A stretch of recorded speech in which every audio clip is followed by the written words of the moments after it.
Bom, antes da gente falar da função inversa propriamente dita, é importante falar de três classes de funções que existem. E é importante entender que nem toda função vai estar numa dessas três classes, ok? Essas classes são algumas funções que obedecem condições de domínio, contradomínio e imagem. Algumas condições bem específicas. E são as classes das funções sobrejetoras, injetoras ou bijetoras. Tá? Vamos lá. O que é uma função sobrejetora? Ou também chamada de sobrejetiva, dependendo do autor. Tá? É uma função f de a em b, tal que todos os elementos y pertencentes a b, ou seja, todos os elementos do contradomínio, possuem um elemento do domínio x, tal que esse y é a imagem do x. Ou seja, né, a consequência é que o conjunto imagem dessa função é o contradomínio inteiro. Quando eu olho para o contradomínio, eu vejo que não sobra nenhum elemento aqui no contradomínio que não seja imagem de alguém. Esse aqui, ele é a imagem dos dois simultaneamente. E esse aqui é a imagem desse, esse cara é a imagem desse. Mas vê que não sobra ninguém que não seja imagem. Tá? Outra imagem bem parecida, que as duas figuras nem precisavam. Tá? Então não sobra ninguém aqui que não seja imagem. Não sobra o elemento. Se eu fizer uma diferença entre conjuntos, né? Contradomínio B menos o conjunto imagem da função f, isso aqui vai retornar vazio, porque todo mundo do contradomínio está dentro do B. Tá ok? A segunda classificação são as funções injetoras. Uma função é injetora ou injetiva quando não existem elementos distintos do domínio, x1 e x2, que possuam a mesma imagem y e b. Ou seja, cada elemento do domínio tem uma imagem distinta. Não vão ter dois domínios com a mesma imagem. Voltando um slide aqui, ó, isso aqui não acontece numa função injetora, de dois elementos do domínio ter a mesma imagem. Na função injetora, se duas imagens são iguais, é porque os dois elementos do domínio utilizados eram iguais. Se não, não existe essa possibilidade. Se x1 e x2 forem diferentes, as imagens serão diferentes. Tá? Tem gente que escreve assim, ó, x1 diferente de x2, então, né, essa flechinha é C, então, f de x1 diferente de f de x2. Numa função injetora, dois elementos distintos nunca terão a mesma imagem. Então aqui, ó, esse elemento tem essa imagem, esse elemento tem essa imagem, esse elemento tem essa imagem. Nota que sobraram elementos aqui, ó, que não pertencem à imagem, ok? Não tem problema. Isso aqui só mostra para mim que a função não é sobrejetora. Ela é só injetora. Agora, não tem como ela ser as duas coisas ao mesmo tempo? Porque uma coisa não exclui a outra. Então imagine uma função onde cada elemento do domínio tem uma imagem distinta, ela é injetora, e todos os elementos do contradomínio são imagem de alguém, ela é sobrejetora.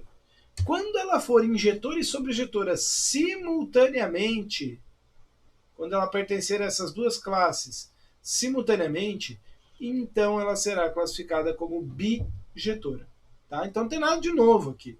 O que acontece na bijetora? Não sobra ninguém no contradomínio, né? Então na bijetora a imagem é igual ao contradomínio e vale a regra de que se x1 é diferente de x2, então a imagem de x1 é diferente da imagem de x2. Beleza? Você vê aqui, ó, cada elemento tem uma flechinha indo para um elemento diferente e não sobra ninguém aqui dentro. Beleza? Por que é importante esses conceitos? Porque nas funções inversas, a gente vai ver que só pode inverter se for bijetora. Então é importante a gente saber o que é uma função bijetora, para depois poder colocar esse requisito padrão aí. Tá? Aí, para falar de função inversa, eu vou resgatar um exemplo que a gente usou no comecinho da aula passada, quando a gente falou de introdução à função. Eu usei o exemplo dos pães, você lembra? aonde eu comprava uma quantidade X de pães e pagava um preço P, e eu escrevia esse preço P como 0,78 vezes X, né? 78 centavos vezes a quantidade. Mas então, será que sabendo o preço que foi pago, eu consigo calcular uma quantidade comprada? Por exemplo, uma pessoa pagou R$ 13,26. Quantos pães ela comprou? Veja, eu poderia jogar aqui na função o preço e isolar esse x. Mas é lógico que é possível fazer isso através de uma expressão algébrica. Se P é igual a 0,78 vezes x, eu posso isolar esse x tirando o 0,78 que está multiplicando, contrário da multiplicação e divisão. Então, 13,26 dividido por 0,78, essa pessoa comprou 17 pães. Então, não tem só a função P de x, mas eu também posso construir uma função x de P, onde eu calculo a quantidade em função do preço pago. Eu pego o preço e divido por 0,78. Tá? Esse tipo de exemplo nos mostra, então, o conceito de função inversa. Uma função é o inverso da outra. Uma outra maneira de escrever a função x de P é escrever a função P na menos 1 de x.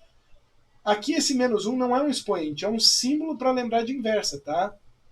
Então aqui a gente lê função inversa ou a inversa de P de x.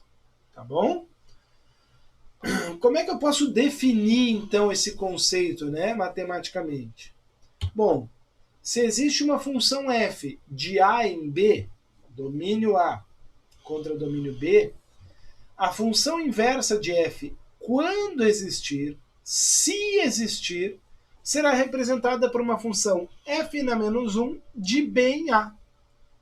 O que era domínio vira contradomínio, e o que era contradomínio vira domínio. Se a gente olhar no diagrama, eu vou fazer o exemplo do diagrama, acho que mais para baixo, a gente vai ver que as flechinhas mudam de direção. Tá? E o requisito para que isso aconteça é que a função seja bijetora. Tá? Então aqui, ó, se eu tenho lá um outro exemplo, tá? Parecido com o exemplo dos pães. Agora eu vou comprar camiseta de uniforme. Custa R$ 15 cada camiseta. Então eu vou pegar o valor que eu vou pagar, o V, em função da quantidade X de camisetas. Esse V de X é 15 vezes X. Mas eu também posso pegar o X como preço pago e dividir por 15 para saber a quantidade. Então, eu tenho aqui uma função, aqui eu chamei de f, né, mas seria a V de X, que pega a quantidade, calcula o preço de A para B.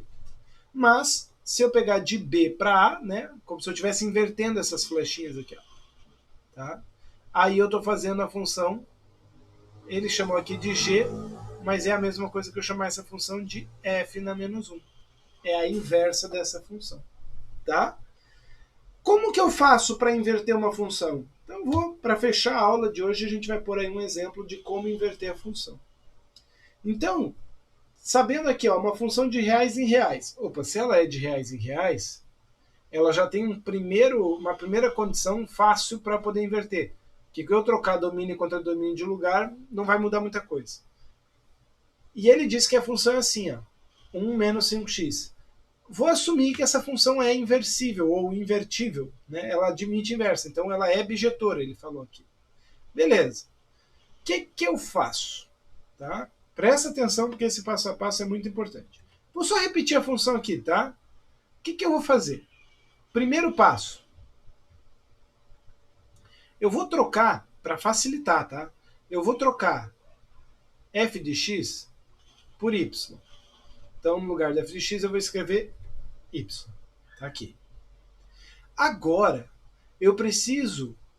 Opa, deixa eu apagar isso, porque agora estou escrevendo os passos aqui. Acho legal a gente ter esse passo a passo aqui no cantinho, tá? Então, segundo passo. O meu segundo passo é fazer uma troca y por x e x por y na menos 1. Então eu vou trocar de lugar o x e o y. Olha só isso aqui, ó. O y ele foi para o lugar do x e apareceu o menos 1, para indicar que eu estou fazendo a inversão. e o x foi para o lugar do y. Sempre assim. Se tiver mais de um x aqui, se tiver vários termos com x, você traz para todos eles o y na menos 1. Todos eles você traz o y na menos 1. Tá bom? E o x no lugar do y. Então você vai ficar com um x só e y na menos 1 quantos forem necessários. E agora, terceiro passo, você vai isolar o y na menos 1. Só isso. Isolar o y na menos 1 é tirar esse 1 e esse menos 5. Então o 1 que está somando, o contrário da soma é subtração. X menos 1 igual a menos 5, que multiplica y no menos 1. E agora eu vou tirar o menos 5. Está multiplicando, o contrário da multiplicação, divisão. X na menos 1 dividido por menos 5 igual a y na menos 1. Está isolado. O que eu vou fazer agora? Meu último passo, só para organização, eu vou trocar esse y na menos 1 por f na menos 1. Então eu vou escrever no lugar do y na menos 1, f na menos 1 de x. Tá ok? Aqui, gente, como deu um menos 5 no denominador, eu vou trocar o sinal do denominador, então eu vou ter que trocar o sinal do numerador, né? Eu vou multiplicar por menos 1 em cima e embaixo. Então a minha função inversa vai ficar, ao invés de x menos 1, vai ficar 1 menos x, e sobre 5 daí. Tá ok? Então esse é o processo, esse é o procedimento para você inverter funções. Inverter funções. Pratique bastante, eu vou passar aí alguns exercícios para vocês, vai ter lista, vou trazer também exercícios da aula síncrona, e a gente se vê aí, então, na próxima aula. Beleza? Um abraço para vocês aí, pessoal.